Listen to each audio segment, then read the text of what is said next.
Cuando quedamos y me cuenta cómo llega a mí, resulta que me conoció en una charla parecida a esta, ¿vale? Fue en el 2015, en el Chitlaus, aquí està, ahora el Museu del Diseño. L'altre dia estava buscant a veure si et veia i crec que ja el teu cabell paria, després mirem. Bueno, total, que Berta me vio en una de estas charlas, vio el trabajo que hacía y me contactó porque estaba organizando un workshop en el MACMA.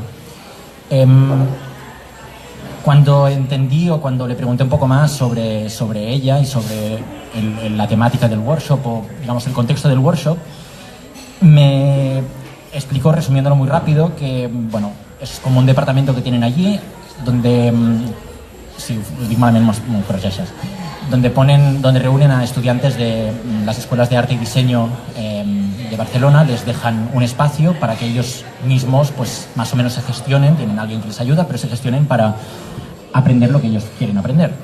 Y resulta que tenían una dinámica de cara a final de temporada, digamos, en la que los propios componentes de este departamento se organizaban una semana de workshops, mira, yo llevo mucho tiempo haciendo un proyecto final, el proyecto final de carrera sobre, siempre pongo el mismo ejemplo, sobre caligrafía, y he aprendido mogollón sobre todo este tema y os lo quiero compartir. Pues vamos a bloquear 2 horas y os enseño esto. Berta lo que planteó fue, vale, pues yo hago otro formato y voy a traer a alguien para que nos cuente su historia, y como me había conocido allí, había hecho esa conexión, bueno, muy guay.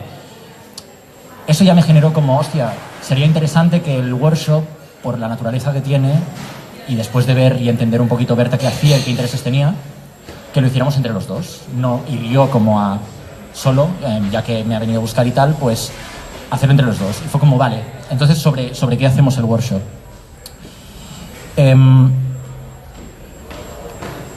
Hablando con Berta y viendo un poquito más qué había hecho y qué le interesaba, resultó que en la universidad había hecho una clase de Arduino, no sé si sabéis lo que es para prototipar electrónica, y resulta que a raíz de haber visto mi charla antes, digamos que le inspiró a hacer un proyecto no convencional con lo que le estaban enseñando y llevarlo un paso más allá, y acabó haciendo una instalación interactiva, un prototipo de una instalación interactiva. Ya veréis que os enseñaré, mi trabajo está muy relacionado con este tema. Y hablando sobre qué hacemos el workshop, de repente salió esa conexión. Vale, ¿por qué no cogemos ese proyecto que ya has empezado a prototipar, que tiene cierta relación con nuestra historia, ¿no? Y lo llevamos más allá, ¿no? Intentamos iterar más con los estudiantes que estén allí, y vamos a continuar evolucionando esa instalación interactiva. Total, que lo hicimos juntos y cogimos esa instalación que Berta había hecho. Este es como un segundo prototipo. Lo pusimos a prueba y estuvimos como no sé cuántas horas, pero bastante tiempo con los estudiantes prototipando sobre esa instalación. Lo que es interesante es que, claro, terminamos de esa sesión con mucha información, ¿no? De repente habíamos recopilado como muchas ideas, muchas posibles variaciones para un proyecto que Berta había empezado a desarrollar por su cuenta, que inicialmente se iba a quedar como un proyecto de carrera y se iba a quedar allí. Y casi como que terminamos el workshop y era como, esto lo queremos ver, ¿no? O sea, hemos probado muchas cosas y queremos ver cómo funcionaría exactamente esto que nos hemos imaginado.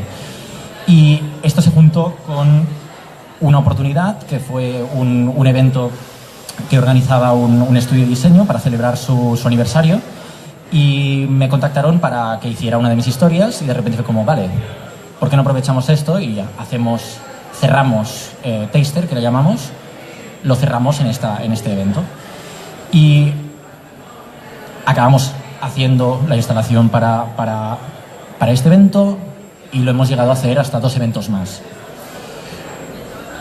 ¿Por qué esta historia? ¿Por qué empiezo con esta historia?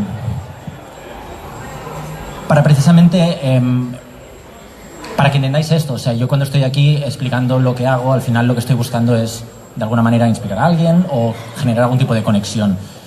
Entonces, la experiencia al final me dice, ¿no?, que pues pueden surgir estas cosas, y al final cuando hablamos de bueno, ahora veréis. Es uno de mis intereses al final, el de conectar personas. Entonces, vale, esta ha sido como la pequeña historia de introducción. Soy de alargarme mucho, ¿vale? O sea, si os cansáis, os vais. No me voy a fijar casi, no molestaréis a nadie. Y además hice como una presentación parecida, con un keynote parecido, y iba a ser de 1 hora y tardé 2. He recortado todo lo que he podido, pero quizás me alargo.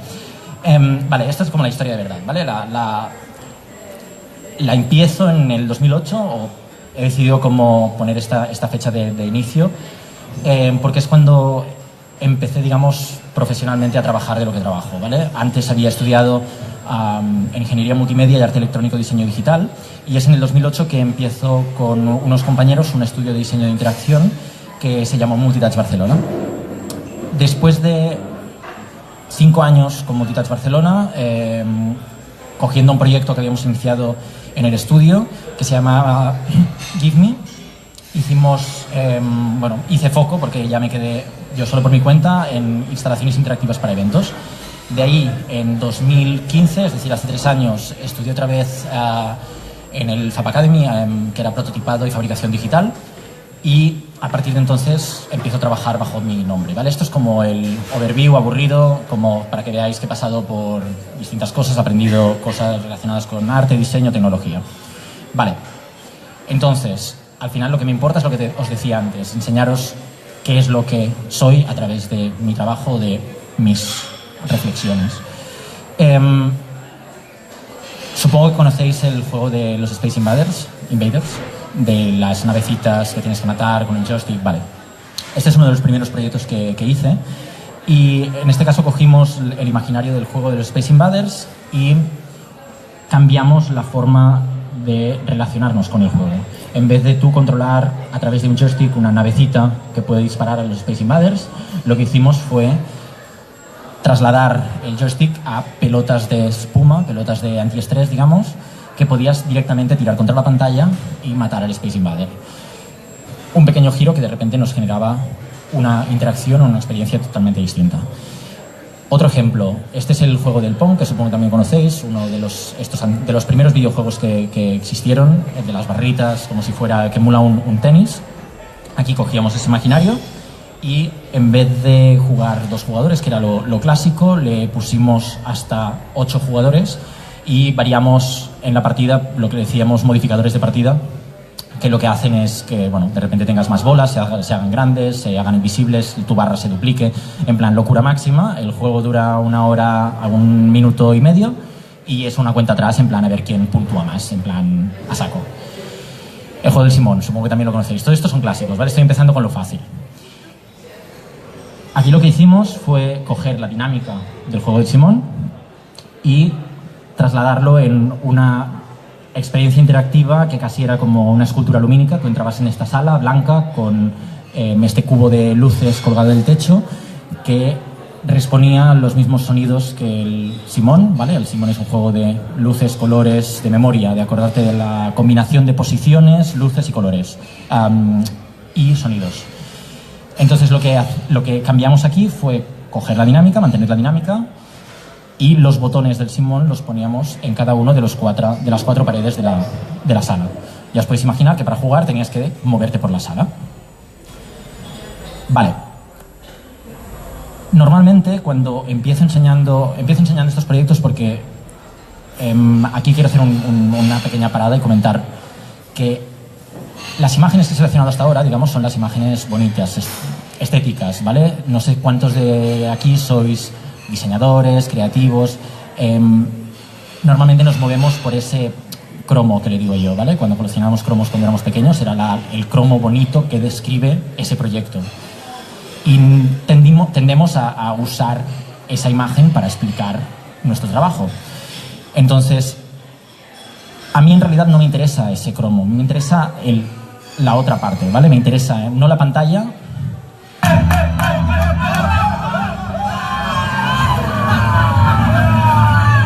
sino las reacciones de la gente, ¿vale? Lo que pasa fuera de ese botón que os estaba enseñando.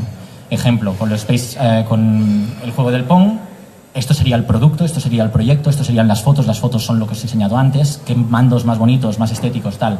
Pero a mí lo que me interesa es lo que está pasando arriba. O con los Space Invaders, a mí me interesa cuando se encienden las luces, cuando ves a la gente cómo se está relacionando aquí, cuando de repente te das cuenta que desconocidos se están agrupando para defender los Space Invaders la manera que tenían de matarte a ti. Quizás lo habéis pensado, ¿no? Si el joystick funciona, si el juego funciona de esa manera, los Space Invaders en el juego original te disparaban también, ¿no? Y ¿cómo te disparaban entonces aquí? Porque no hay navecita que mover, ¿no? Lo que cambiamos fue que los Space Invaders se movían igual, ¿no? En bloques, se iban moviendo y de repente uno se descolgaba y empezaba a bajar solo. Cuando llegaba abajo, te quitaba una vida. Entonces esto cuando la gente lo ve y entendía como te quita la vida, vale, así nos matan. Entonces cuando se despegaba un Space Invader, de repente todo el mundo, las pelotas, van al Space Invader, que se está despegando, obviamente, ¿no? De repente veías como había grupos de gente que se dedicaban a defender, grupos de gente que se dedicaban a atacar. Cuando pasaba el bonus, por arriba la navecita de 200 puntos, la gente, veías unos cuantos que iban allí. Y son pelotas, y estaban a oscuras.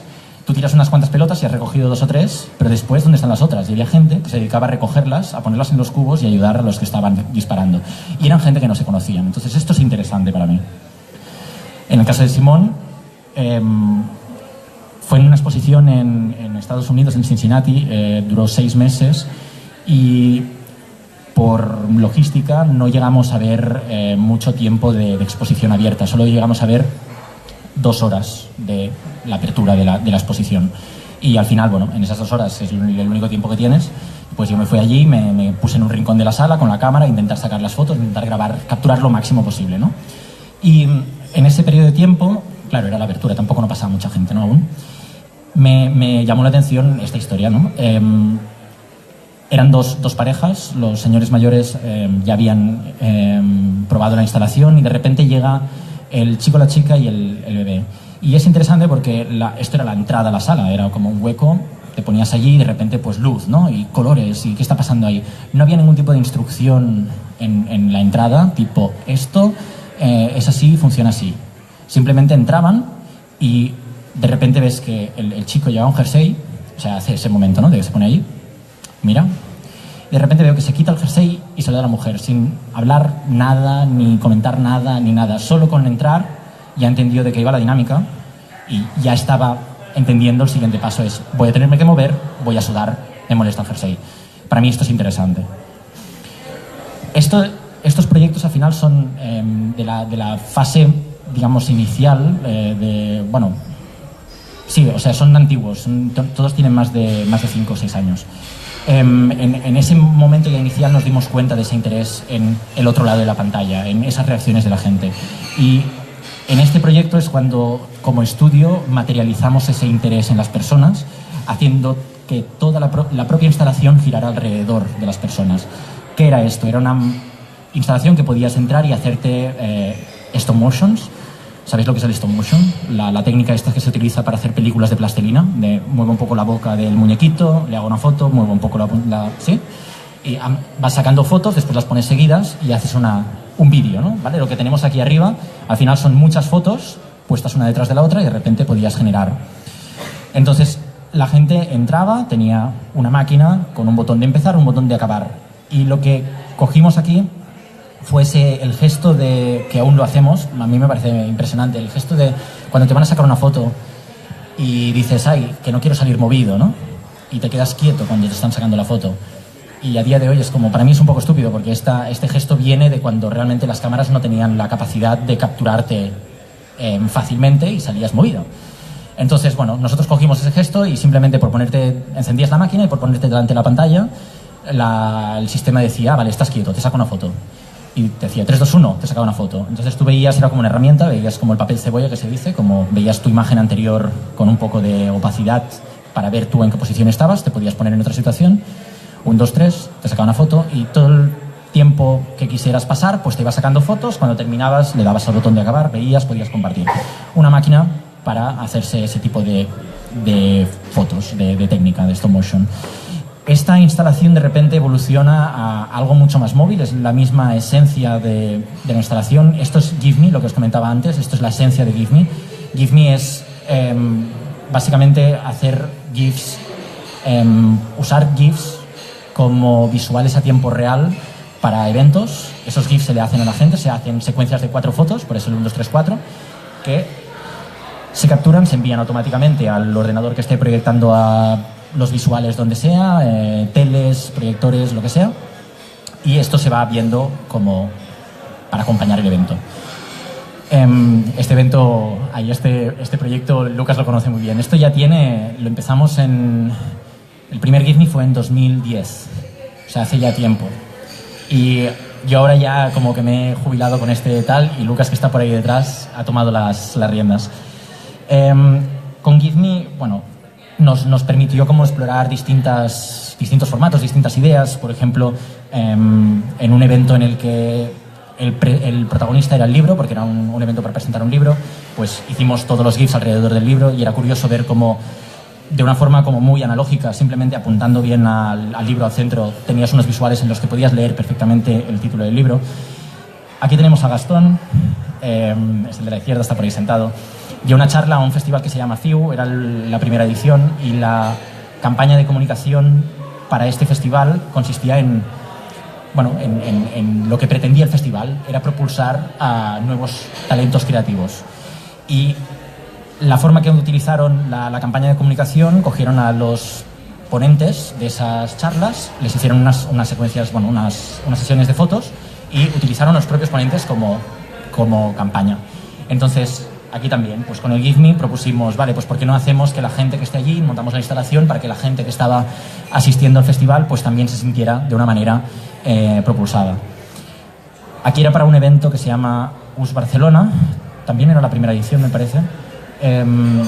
Estos son los antiguos Enhanced Days, no sé si lo reconocéis. En un momento de transición, de cuando estaban como vaciándolo, ya estaban los nuevos, queremos montar la nueva Plaza de las Glorias.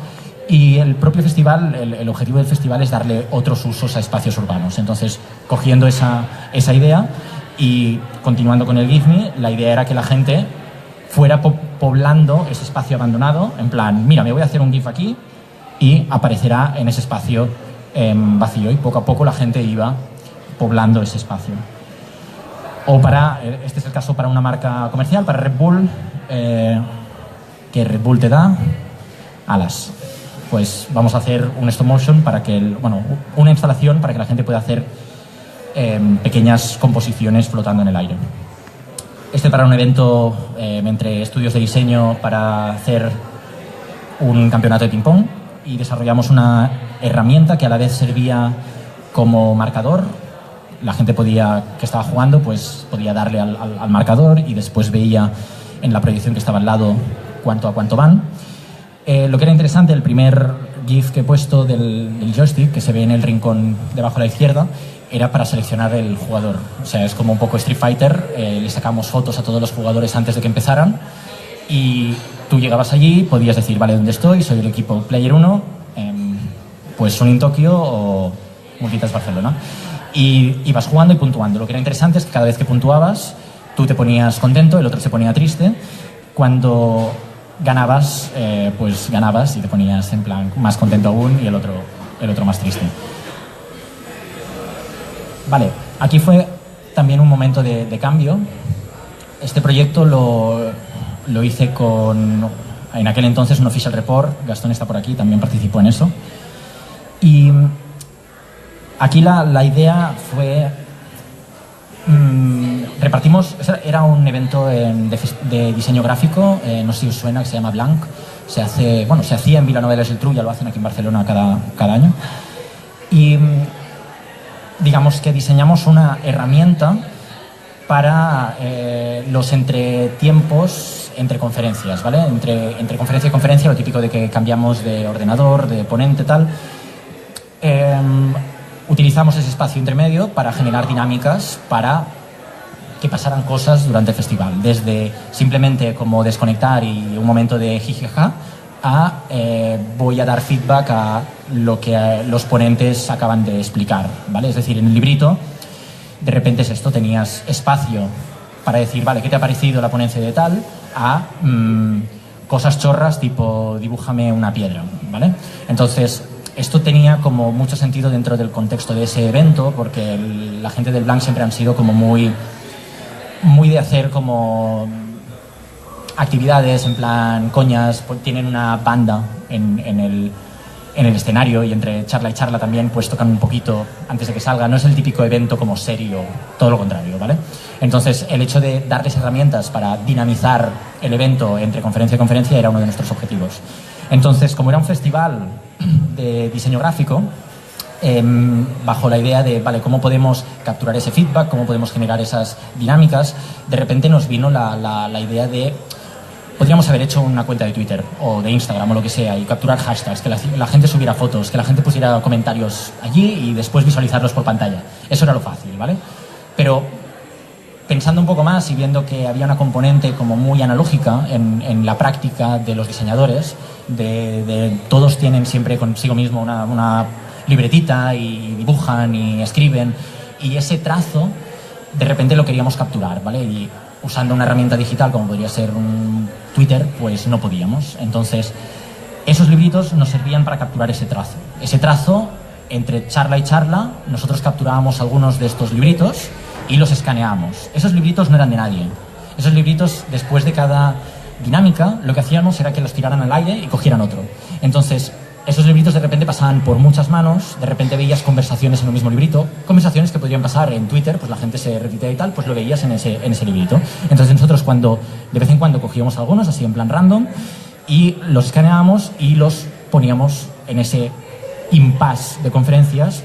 En ese caso, pues la chorrada que os decía, dibujamos una piedra. Pues mira, estas son unas cuantas piedras que hemos recopilado, ¿vale? Esto era la parte de día del festival, pero nuestra intervención en realidad tenía que pasar en la noche. El festival tenía también como música, no recuerdo si tenían charlas por la noche ese año, no, era como fiesta simplemente. Y nosotros en realidad nos venían a buscar por la fiesta, pero de repente pusimos el pie en el día y hicimos cosas allí también, ¿no? Y en la fiesta lo que hicimos fue como hilarlo todo. De repente todo el contenido que habíamos generado durante el día, en la proyección de la izquierda estábamos viendo cosas. Allí habíamos preguntado sobre, recomiéndanos un sándwich, y la gente nos había dibujado un sándwich. Hicimos una recopilación de sándwiches y eran parte de los visuales de la fiesta. Pero ya no solo se quedaba ahí, o sea, cogíamos y enseñábamos, sino que esa idea de trazo, de interactuar con la gente también estaba presente. Así que construimos esta herramienta, que era como una máquina que tenía 4 cámaras, que nos permitía sacar ese resultado. Que es con la técnica del light painting, de pintar con luz, con una obturación lenta, tú puedes mover un foco de luz y de repente deja rastro. Con las 4 cámaras generábamos este efecto de profundidad, es decir, de repente ya no solo podías dibujar en 2 dimensiones, sino que si te movías un poco podías dibujar en 3. Entonces, al final, ¿por qué esto? Porque lo que nos interesaba era capturar el trazo. Al final lo que nos interesaba era esto. Y poner después todos los trazos juntos y poder poner los trazos del día. Y teníamos muchas ideas, es uno de estos proyectos que se te quedan siempre a medias. A mí me da, bueno, no es que de pena, pero te recuerda, ¿no? Como algunos de los objetivos que teníamos en su momento. Una de las ideas era llegar a generar como una tipografía de día y una tipografía de noche. En los libritos le pedíamos a la gente una de las preguntas, dibújame una letra, así, random. La gente no sabía que esa era nuestra idea, no estábamos comentándolo como vamos a generar una tipografía de día, no, estaba allí. Y de noche también le decíamos a la gente que no tenía ideas, que se ponía ahí delante, pues hostia, pues no sé qué hacer, esto le pasa a todo el mundo, ¿no? Ese momento de bloqueo, dibújame una letra. Y de repente ves, cuando lo capturas, ahí hay escrito un blank, esto está cronológico, entonces alguien pues se debería emocionar, pues yo quiero escribir blank, y lo que voy a escribir entero, ¿no? Y si vas mirando, pues reconoces algunas letras. Cosas que te das cuenta, ¿no? Cuando pones toda esta información junta, tienes como mucha data capturada. Y, por ejemplo, en esta pregunta es curioso porque lo que preguntábamos era recomiéndanos un sándwich. No decíamos nada de dibuja un sándwich. Entonces había gente que escribía un lomo queso, pero precisamente como estábamos ante una audiencia puramente visual, mucha gente tendía a dibujar. Y es curioso ya no solo esta primera reflexión, sino que cuando ves todo el material junto, de repente ves que 4 personas han coincidido y han hecho la misma broma. Y te han dibujado un bikini en vez de ropa, en vez de dibujarte el bikini de comida. Y continúas analizando y te encuentras con cosas como esta. Te encuentras que 2 personas han dibujado casi exactamente el mismo bocadillo. Y ya no 2 personas, o esto es una casualidad aislada. De repente dices, hostia, puedes generar animaciones con dibujos de gente que no se conocen para nada, que no lo saben que lo están haciendo. O sea, para mí es impresionante esto, ¿vale? Lo que me lleva al punto de encontrar patrones. Cuando tienes toda esa data, de repente puedes empezar a ver que hay cosas que se repiten, puedes empezar a reconocer conexiones. Este es un ejemplo de un proyecto que tiene mucha relación con lo de los sándwiches y básicamente la historia es en un festival de diseño, bueno, de arte electrónico en Belgrado, no me acuerdo qué año fue. Llego y como muchos festivales de este tipo, en realidad cualquier tipo de festival, ¿no? Ese momento de necesitamos que haya como algo emblemático, la gente se tiene que sacar fotos con algo, ¿no? Ya sea el letrero de Primavera Sound en el fondo, ya sea lo que sea. En este caso, esta gente había montado pues una instalación de globos y yo recuerdo la sensación de llegar y decir, hostia, qué chulo, sacar el teléfono y ponerme así. Y mirar a mi alrededor y ver cómo no era el único que estaba haciendo eso, había más gente que estaba haciendo exactamente el mismo movimiento. Y una suma entre que en ese momento estaba fuera de España, no tenía conexión de datos, no cerré el ciclo de sacar la foto, subirla y tal. Se quedó ahí, simplemente, el run run. Entonces, cuando llegué al último día del festival, lo que decidí hacer fue, vale, pues voy a comunicar, porque al final cuando haces una foto y la subes en Instagram o en Facebook es para decir, he estado allí. Voy a comunicar que he estado allí, pero usando las fotos de otra gente que al final iban a sacar la misma que yo, que al final decidí no hacerla, voy a utilizar esas fotos. Entonces busqué en Instagram con el hashtag del festival y tal, me las descargué todas, hice una selección, estas son las fotos de lo que yo quería sacar de una foto y las ordené. Y de repente al ordenarlas, pues vale, tienes unas que son más picadas, otras más cenitales. ¿Qué pasa? Que de repente te encuentras con cosas como esta. Lo mismo que los sándwiches, te encuentras que hay gente que tiene el mismo ojo fotográfico, por decirlo de alguna manera. Y lo que era interesante es que por el hecho de haberlo cogido de Instagram, tú sabías quién lo había hecho eso. Y podías subir esto es lo que yo subí otra vez a Instagram, y podía taguear a la gente y decirles como el toc toc, tú y tú tenéis el mismo ojo fotográfico, ¿vale? Es como una conexión muy random, sin más, ¿vale? Se queda ahí, pero lo encontraba interesante. Patrones. Esta es Naomi Campbell. Esta es la foto que subió en su Instagram hace ya un tiempo. Y esta es la foto que Instagram le permite a Naomi Campbell tener en su cuenta. Es decir, la otra se la borraron. ¿Qué patrón ahí había? Si utilizáis Instagram os habéis encontrado con esto. O sea, no es nada difícil de encontrarse, ¿no? Instagram no permite mostrar pezones femeninos en su plataforma. Entonces, la estrategia o la fórmula que sigue para que esto pase no es poner a mucha gente delante de un ordenador viendo todas las fotos que van llegando a Instagram como si fuera Matrix, pezones, fuera, pezones. No es posible, ¿vale? Hay tal cantidad masiva de información subiéndose a Instagram por segundo que es imposible, aunque tuvieras un ejército de personas, es imposible. Entonces, tienes otras estrategias y una de ellas es la autocensura. Es decir, hay maneras de reportar, de decir, este contenido me parece que no es adecuado. Entonces, pasando por ciertos pasos, Instagram acaba detectando de que en esta foto hay algo que no debería estar ahí. Entonces, normalmente la gente que tiene cuentas con muchos seguidores o que tiene mucho material allí, para no ver peligrar su cuenta, porque una de las cosas que te puede hacer Instagram es, te borro la foto. Tonto, esto no se debe hacer, ¿sabes? Es como fuera.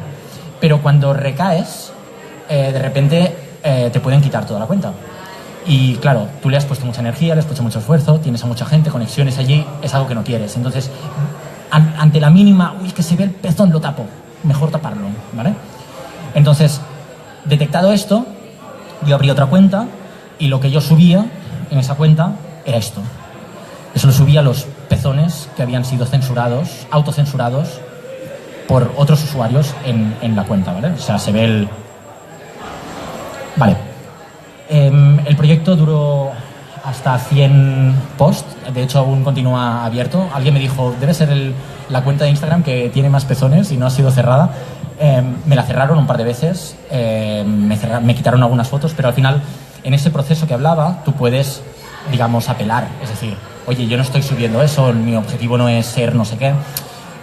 Hay contenido pornográfico o no adecuado en esta red, pero Instagram a través de esos recursos acaba borrando el material. Esto es curioso, pero de momento continúa estando online. Bueno, hice como una web para explicar el proyecto y tal.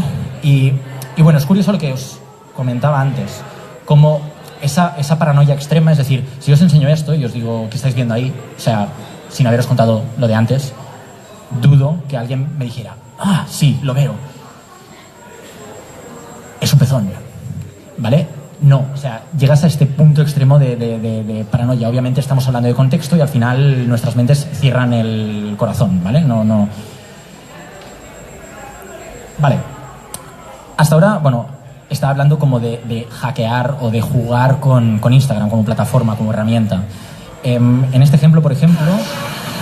Belated happy birthday, Irene! Have a good one.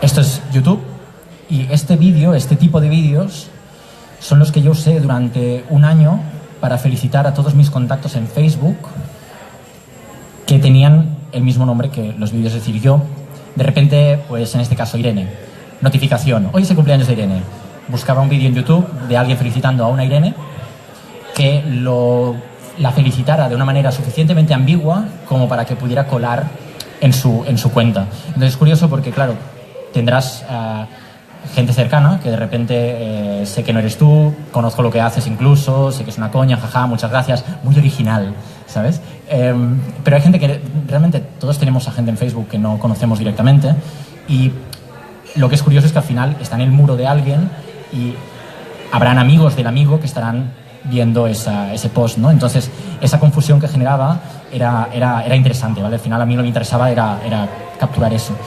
Claro, al final, después de un año haciendo esa rutina, tengo amigos de Facebook, pero tampoco no tengo tantos, quizás recopilé más de entre 300 y 400 felicitaciones que son suficientemente ambiguas como para que alguien las utilice. Para mí era como una idea casi de economizar recursos, de reutilizar energía, es decir, alguien ha invertido un tiempo en felicitar a una tal Irene, lo ha subido en Instagram, en YouTube, y solo la ha visto la Irene esa, ¿sabes? Es como, no sé, quizás habrá otras Irenes que les sirva esa felicitación y les dé energía, les dé, ¿sabes?, buenas vibraciones. Aquí el hackeo era en la propia interfaz. Estos dos iPhones tienen encima un metacrilato con un agujero que solo te permite en el primero sacarte fotos y en el segundo verlas. Los iPhones están conectados, en uno te sacas fotos, en las otras visualizas las fotos que se ven en el que sacas en el primero. O sea, es como una simplificación de lo que podría ser un fotomatón, ¿vale? Utilizando dos dispositivos ya salidos de fábrica y el hackeo, y no hay nada de programación, aquí es lo interesante, no hay nada de programación, la programación está por encima físicamente. Tú solo puedes hacer eso, no puedes hacer nada más. Y es suficiente como para que alguien vaya, qué guay la fiesta, me saco una foto y se ve después, ¿vale?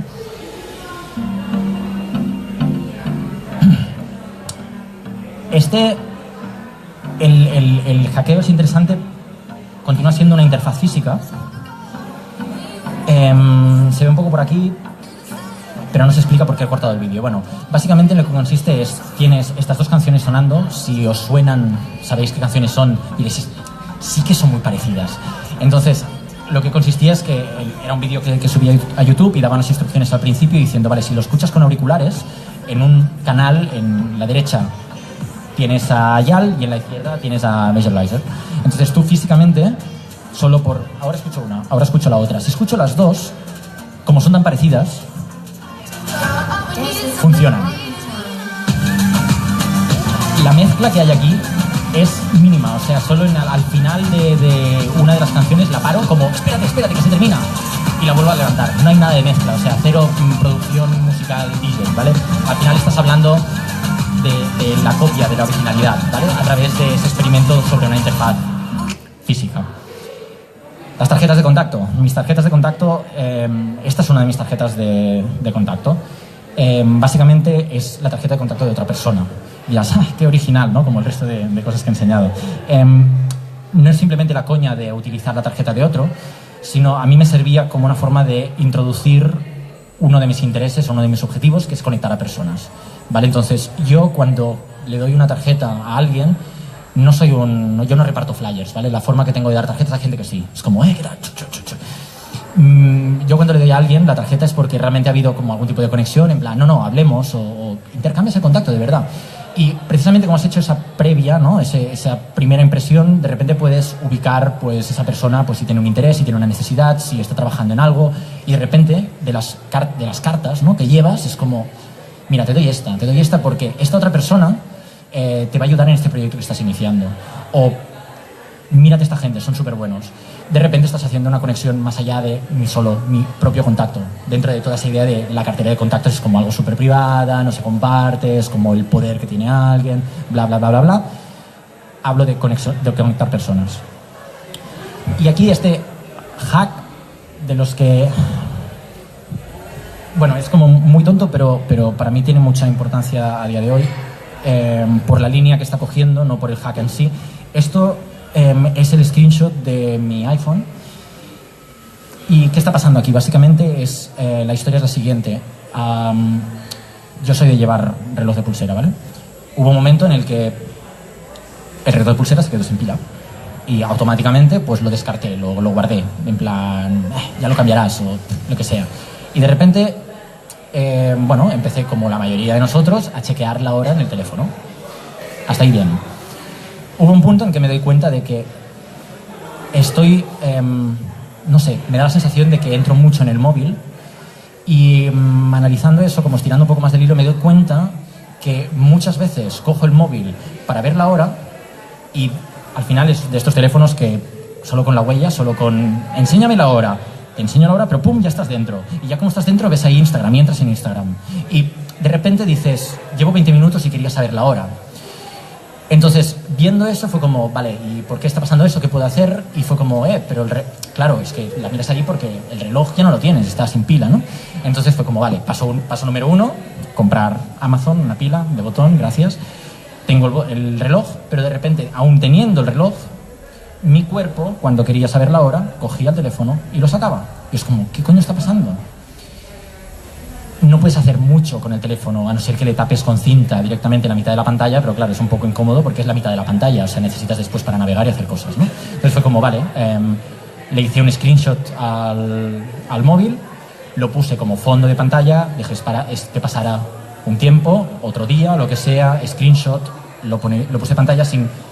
Ya entendéis que estaba multiplicando la hora, ¿no? Generando ese barullo allá arriba, que obviamente el diseño está bien hecho y hay como una pequeña sombrecita que si te fijas puedes llegar a ver la hora, pero solo el shock de ¡pum! La hora no la debo mirar allí. La tienes que mirar en otro sitio. Y esto me ayuda a reeducar ese gesto. Es como una tontería, pero al final estamos hablando de diseñar un comportamiento. Aquí el hack era a una acción. El juego de piedra, papel, tijeras. Universal también, ¿vale?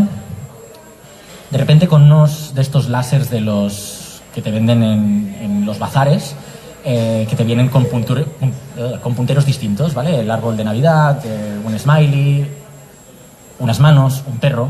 Y juntando cosas, al final utilicé los láseres para hacer un pequeño dispositivo que básicamente lo que tenía era un botón que cada vez que apretabas el botón te salía aleatoriamente una de estas tres opciones: piedra, papel o perro, porque no había el otro, ¿vale? Entonces, para mí fue un pequeño prototipo para automatizar la acción del juego de piedra, papel, tijeras, que es un juego que está basado en la aleatoriedad de no sé qué va a sacar la otra persona, no sé qué voy a sacar yo, saco, y hay gente que hace estrategias y sé que si ha sacado eso voy a ganar, y la gente se piensa que es buena en eso. ¿Hasta qué punto llevar ese aleatorio totalmente fuera de nosotros? Y es como, tenemos que jugar a eso, pues a ver qué sale, ¿no?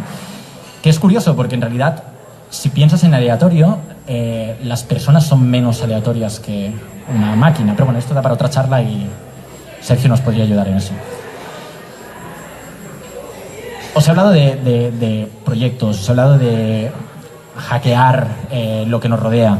Y ahora os quiero como simplemente hablar de lenguaje, hablar de herramientas. Al final para mí la tecnología es esto, es una herramienta, ¿vale? En este caso quería aprender Arduino. Es esta máquina de ahí, ¿vale? Pues voy a pensar un proyecto para desarrollar ese conocimiento, ese lenguaje. Os comenté antes, al principio de todo, que estudié prototipaje y fabricación digital. El curso duraba 6 meses y tenía una estructura bastante interesante. Cada semana te enseñaban una tecnología, una herramienta, y tenías que hacer algo con ella. Podías hacer lo que quisieras. Para mí fue una oportunidad guay para, vale, ideas que tenías en el cajón desastre o simplemente nuevas ideas que te aparecían en el momento en el que aprendías o conocías, entendías realmente esa herramienta lo que te permitía, para montar distintos prototipos. Esto era simplemente, teníamos que aprender a hacer electrónica. Vale, pues voy a hacer un juego de 2 jugadores solo usando 3 LEDs y 2 botones. Era un juego de reflejos. Tenías una lucecita en medio que cuando paraba, el primero que apretaba ganaba. Da igual, es una tontería, no lleva más, ¿vale? Pero de repente el hecho de, vale, utilizo que estoy aprendiendo esto para realmente hacer algo, no simplemente aprender por aprender, darle una utilidad ya desde el minuto 0. Corte láser, vale, ¿qué puedo hacer con esto? Pues corte de tipografía, tenías que utilizar el corte láser para hacer un juego de construcción. Entonces utilicé tipografía para hacer un juego de construcción. Y a diferencia de un juego de construcción clásico como Lego, Mecano, esos, los que ya conocéis, que puedes construir objetos, que puedes construir cosas figurativas, aquí podías coger un concepto, en plan conocimiento, y construir algo abstracto con ese concepto. Estamos aprendiendo a utilizar máquinas de control numérico. Vale, pues vamos a probar de hacer pintar directamente con agua, una impresora de agua. Y aquí el proyecto final, que era como la suma de muchas cosas que hemos ido aprendiendo, y ya tenía como una idea por ahí. Vale, voy a hacer esto. Esto es el proyecto, o sea, es el primer prototipo, el que hice durante el curso, y tuve la oportunidad de después de participar en una exposición en la que, bueno, encajaba la propuesta y la llevé un paso más allá, que es esta, o sea, es la misma, pero es el segundo prototipo. He pasado el vídeo rápido porque es un poco formato más rápido. ¿Qué hacía? Básicamente, la máquina era una máquina que estaba sujetando un teléfono delante de un espejo, abría Instagram, se sacaba una foto, ponía su hashtag para que pudieras encontrarlo fácilmente después.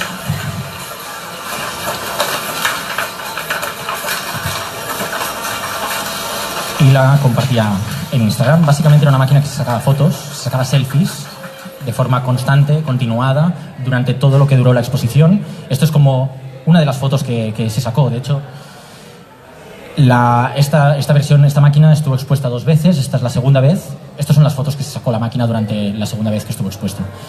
Al final la máquina no está esperando nada ni a nadie, simplemente estaba reproduciendo ese gesto, reproduciéndolo de una manera en la que estaba teniendo vida en un contexto digital, y a la vez me permitía a mí hablar de la relación que tenemos, el poder de las máquinas, el poder del automatismo y la relación que tenemos con las máquinas. Y no me enrollo, hay proyectos en los que me gustaría hablar mucho más, hay algunos que sí que son muy básicos, piedra, papel, tijeras, ya está, siguiente, este me enrollaría más, pero voy un poco rápido.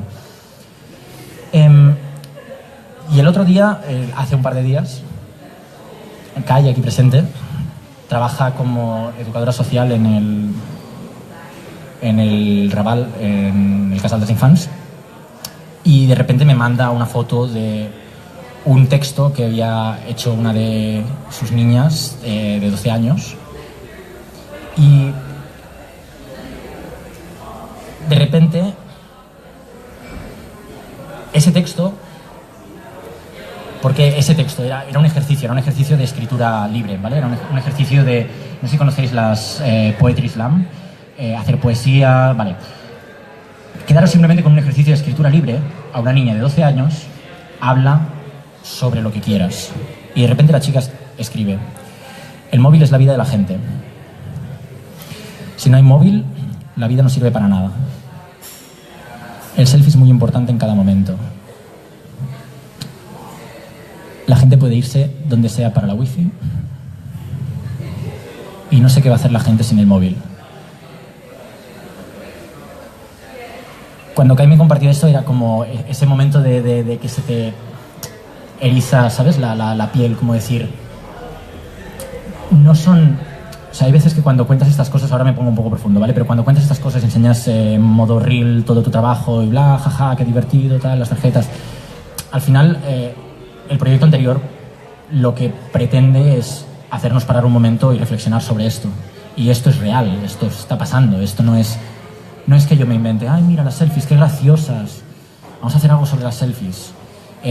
Vamos a hacer algo sobre las selfies de una manera que como mínimo a alguien, o sea, este es al final uno de los objetivos, a alguien le haga parar a reflexionar un momento, de la misma manera que podemos parar a reflexionar cuando vemos una nota así escrita por una niña de 12 años. Este es un proyecto que es como evolución, bueno, paralelo al de las selfies, mucho más sencillo, pero jugando con una historia, un imaginario bastante parecido. Es una máquina que está cogiendo o controlando a dos teléfonos móviles. Y lo que tenemos es, en el móvil de la izquierda, quedaros con Sleep Disorder, ¿vale? En el móvil de la izquierda suena la alarma, va sonando la alarma, y lo que hace el robot es detectar, está sonando la alarma.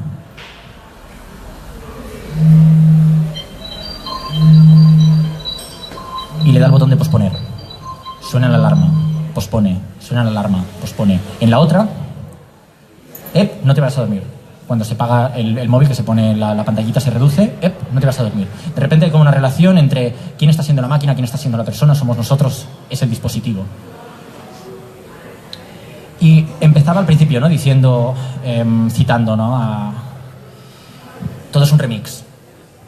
Y aquí es un poquito como reiterar sobre esa idea. Ya no solo, que no lo he comentado antes, ¿por qué he enseñado los proyectos de antes? Los proyectos de antes nos estaban permitiendo algo muy interesante. Estamos cogiendo imaginarios, digamos, colectivos, que la gente ya conocía. Estás cogiendo el Simón, el Pong, los Space Invaders, cosas que la gente ya conocía. Entonces, por el hecho de coger algo que ya conoces, de repente nosotros podíamos construir encima. Podíamos alterar la forma de interactuar con ese juego y con esa dinámica y dar un paso más allá. No, digamos, imaginaros construir de cero sin que nadie hubiera visto nunca el Pong, la versión que hicimos nosotros, como wow, qué locura, no sé por dónde empezar, pero si tú ya sabes que consiste en dos barritas que se tiran pelotas, que consiste en marcar, que es una analogía del tenis, es más fácil hacer ese camino, ¿vale? Entonces, y ahora vuelvo ahora. Un día me encontré con eso, y son cosas de esas que te encuentras que no le prestas atención, simplemente se queda como en ese rincón detrás de tu cabeza, como, no lo sé, no voy a hacer nada con eso, da igual, está hasta ahí. Todos tragamos este tipo de contenido, ¿vale? Que resulta que, investigando un poco más hoy para explicarlo, la de Paris Hilton no fue la primera, esta fue el primer, bueno, en realidad no, fue como, el primer GIF fue, digamos, con fotos amateurs de lo típico, troll en internet que le deja su ex y sube sus fotos y en Reddit se lía parda, ¿vale? Y a partir de ahí pues empiezan a hacerlo con famosos, le llega el turno a Paris Hilton, que es el que yo consumo, y más tarde, a posteriori, me acuerdo que también me encontré con Obama, ¿vale? En la misma conferencia, como con 130 fotos que se saca y el tío tiene la misma puta cara, es brutal. Vale, esto te queda aquí detrás, ¿vale? Instagram, jugando en Instagram. De repente llega a mis manos un newsletter de una marca, la COS, la marca de ropa COS, y me hizo gracia como, esto me suena algo, como la cara inmóvil de esta modelo es como todo el rato la misma, y necesitaba verlo junto. Y esto era simplemente un ejercicio, un mero, necesito verlo, ya está, y lo comparto. Pero esto, y por eso decía, somos un mashup de nosotros mismos, de lo que consumimos y de lo que creamos, me lleva a este otro proyecto. Esto es mi DNI. Mi pasaporte y mi carnet de conducir. Y aquí estoy hackeando un sistema que al final es... Esto no lo sabe nadie, lo sé yo y lo sabéis vosotros ahora, ¿sabes? Pero hay unas... Tenía que renovarlo, no sé si en ese momento tenía que renovar solo el DNI, y era como, ¿qué puedo hacer con esto? Y hay unas normas, no puedes salir con la cara tapada, con ciertas gafas, hay una normativa que tú, si vas y enseñas tu foto, te dicen, no, esto no puedes ponerlo ahí, hay que quitarlo. No puedes salir haciendo muecas. Me acuerdo que me hice una sesión de fotos como para entender qué es lo que podía llegar a hacer y tal, y claro, tenía que ser relativamente sutil. Y de hecho, yo aún sabiendo, estoy moviendo la ceja, me van a tirar la foto atrás. Y yo estaba como, no les va a gustar que esté, ¿por qué tienes la ceja así? No, es que soy así, ¿sabes?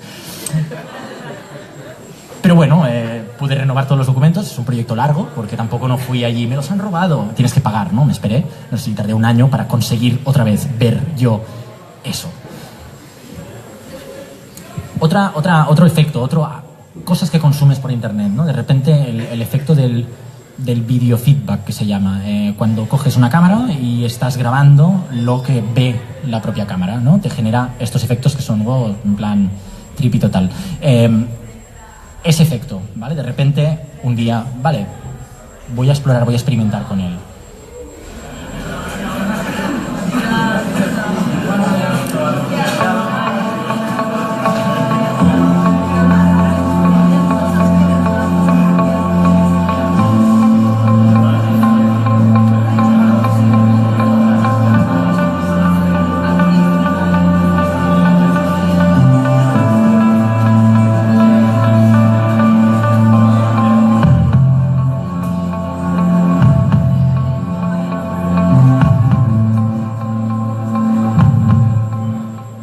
Vale, ¿qué está pasando aquí?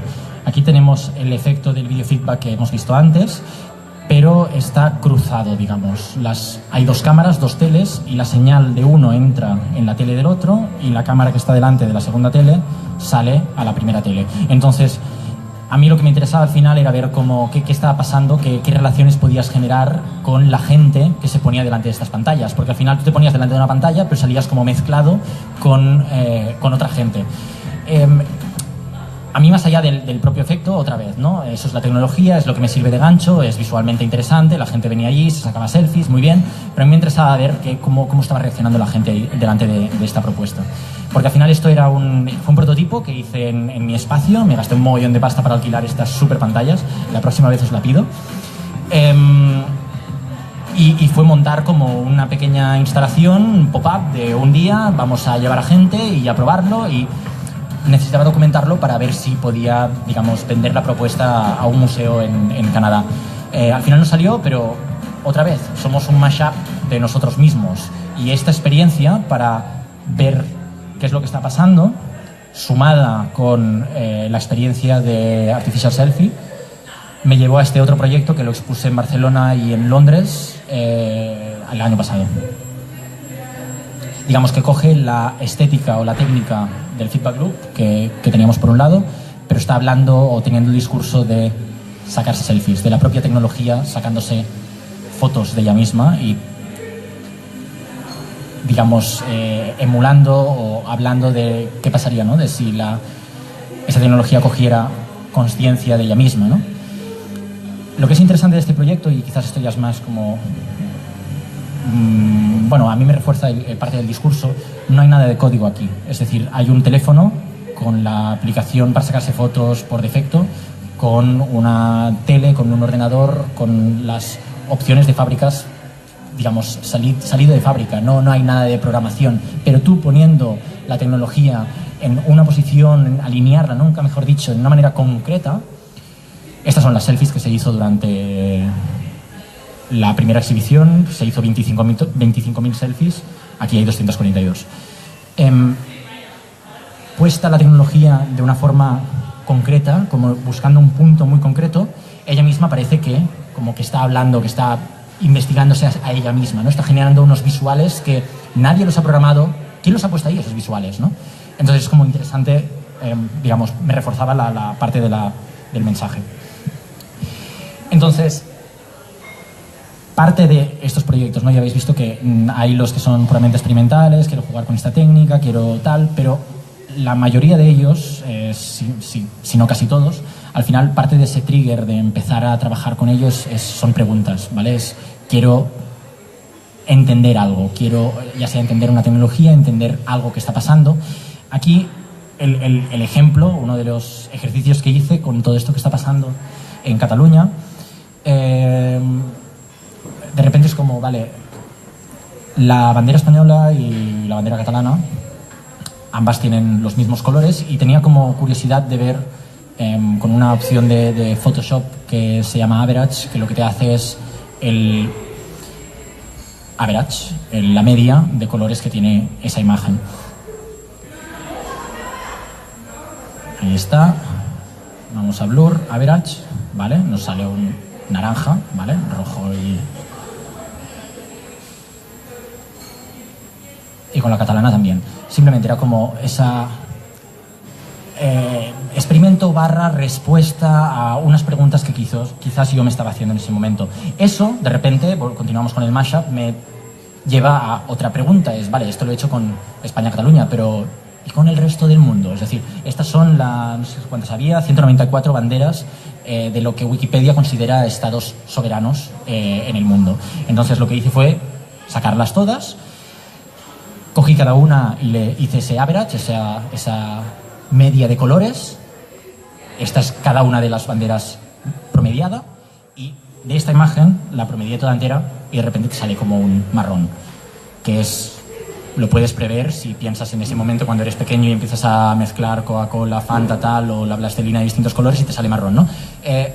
Pero bueno, otra vez, esa necesidad de ver cómo sería, de repente te lleva ahí. Y al final esto va en relación a un discurso interno que vas teniendo sobre unas preguntas que te estás haciendo sobre, en ese caso, la actualidad, hasta llegar a este proyecto. Esto fue el 20 de septiembre, ¿era? Fue el primer día que a raíz de todo esto, se hicieron la cacerolada, la primera noche. Esa misma noche hice este proyecto, para el día siguiente compartirlo con la gente.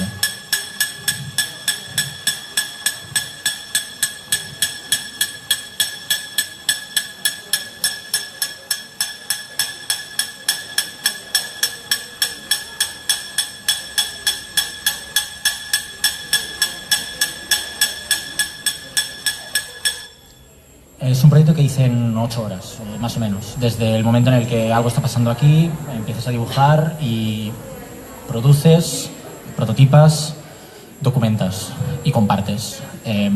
Cosa que es una cápsula interesante cuando, digamos, la gente que, digamos, crea de alguna manera, encapsular esa energía en un espacio de tiempo muy delimitado y tal, es interesante, pero bueno, tampoco entraré aquí. Y entonces, ya para cerrar, y vamos bastante bien de tiempo, ¿dónde me lleva todo esto? De hecho, me lleva a... Alguien de aquí ha repetido, han habido más charlas sobre tecnología estos días. Domestic Data Streamers, ¿os suenan? Estuvieron dando una charla hace un par de días, me parece, aquí.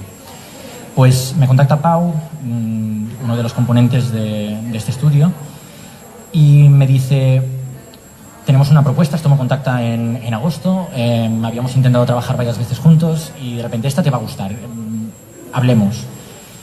Y de repente resulta que tienen entre manos una exposición que se hará en marzo, de marzo a mayo, en el Museo del Diseño, que habla sobre el diseño, ¿vale? Cuando lo cuentas así parece como muy aburrido. Es el Museo del Diseño, vamos a hablar sobre lo que es el diseño. Pero, bueno, es un equipo joven, le han dado un enfoque muy interesante, están llevando proyectos de todo el mundo y, bueno, me contactaban a mí como: mira, de todas las historias que tienes, pues les interesaría coger alguna y que formara parte de tal. Resulta que como había cierta confianza, y es distinto también, supongo, hablar con alguien de Nueva York y decirle vamos a hacer no sé qué, la propuesta se transformó en: proponnos algo, vamos a hacer algo nuevo, aprovechemos la oportunidad para hacer algo nuevo. Y mi enfoque fue, tengo que hablar sobre el diseño, estábamos hablando sobre comportamientos automáticos en instalaciones que os he enseñado antes, y mi enfoque fue el de hablar sobre el diseño de comportamientos. Vale, antes de esto, porque si no vais a pensar que estoy loco. En ese proceso de diálogo con el equipo, de propuestas, ¿qué podemos hacer? Bueno, hay como ciertas propuestas encima de la mesa, ellos tienen ciertos miedos, tienes que pasar como por unos procesos de vender la idea, de explicar la idea. No os voy a explicar como todo el proceso, de hecho no os voy a explicar exactamente de qué consiste esto, ahora entenderéis. En una parte del proceso les hice como un pequeño vídeo conceptual para acompañar todos esos miedos. Básicamente, que los voy a enseñar no os va a aclarar nada, ¿vale? De hecho, no os voy a explicar qué va a pasar en la exposición, simplemente os doy esto como si fuera un pequeño teaser para que, vale, este tío esté mal de la cabeza.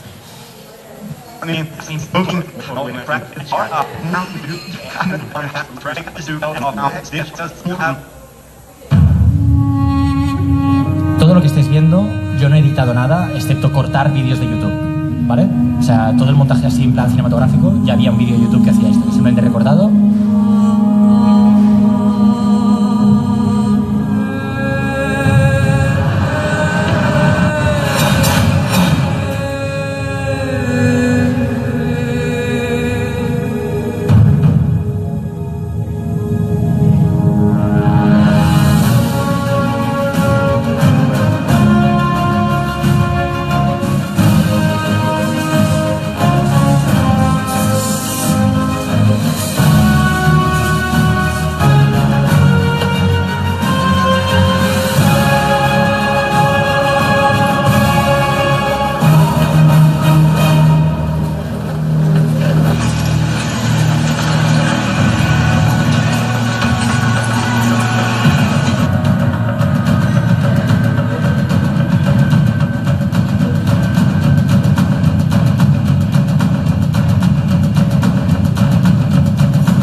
go, let's go.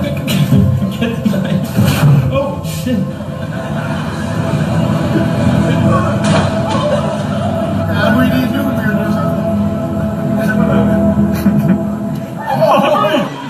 Probably not.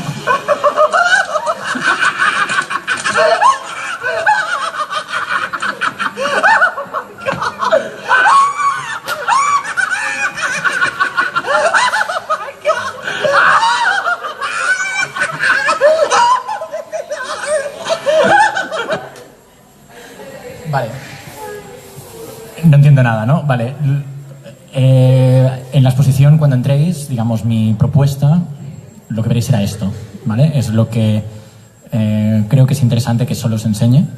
La exposición durará del 23 de marzo al 19 de mayo en el Museu del Diseño de Barcelona. Esto es en Glorias. De hecho, ya han empezado la comunicación. En la propia web del museo ya hay información sobre el evento. Es gratuito. Entonces, bueno, que sepáis que pasarán cosas, creo que interesantes allí. Y nada más, la verdad. Simplemente quería cerrar con esto. Muchas gracias por venir. Y lo guay que somos pocos es que podemos hablar. Entonces, si tenéis preguntas o lo que sea, pues podemos hablar. Gracias.